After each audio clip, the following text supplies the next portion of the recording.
Right, so seated leg curls for your hamstrings. We're going to want to adjust the seat first. So this is going to be something that you're going to sort of have to play around with. But for me, because I've got quite long legs, I'm going to have that seat quite far back. So I've got a number 6 out of 7. I'm going to lift this up. And we also want this as high as possible. So it's as close to the knee joint as possible. Good. Then going to select your weight. We want to get this as high as possible again. So we've got that on number 1. So we get a really good stretch on the hamstrings. Then we're just going to push this down. We want that super tight to the point where it's going to be pretty uncomfortable.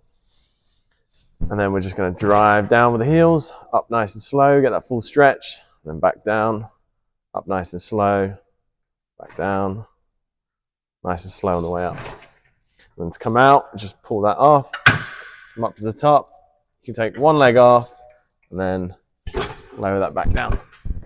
Right, okay, so for you, we're probably going to need to move that seat a little bit further forward. So we're going to pull this red handle in and then get that locked in nice. So what we're looking for really is the knee to be lined up with this axis of rotation there. Okay, so that looks pretty good. So we want this shin pad as high as possible, just so it's close to the knee.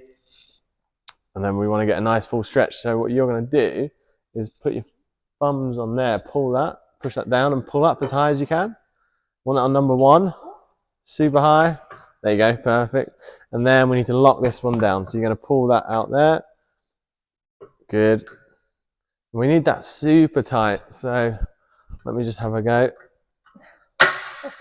Right, not very comfortable, is it? But that's going to help get that stretch and it's going to create a lot more stability. So we're really working the hamstrings. So you're going to come down nice and quick all the way to the bottom and then slow on the way up. Yeah, so you can hold onto those handles either side of you, or you can push against this here.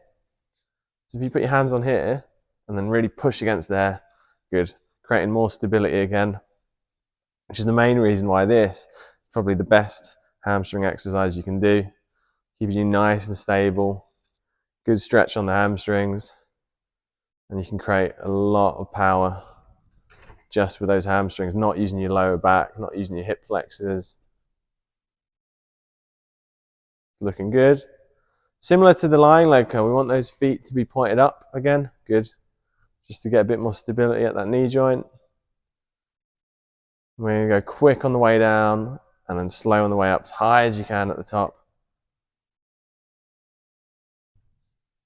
Right, we'll finish up there. So to come off, we're just going to pull this out. Then you can set this down and then come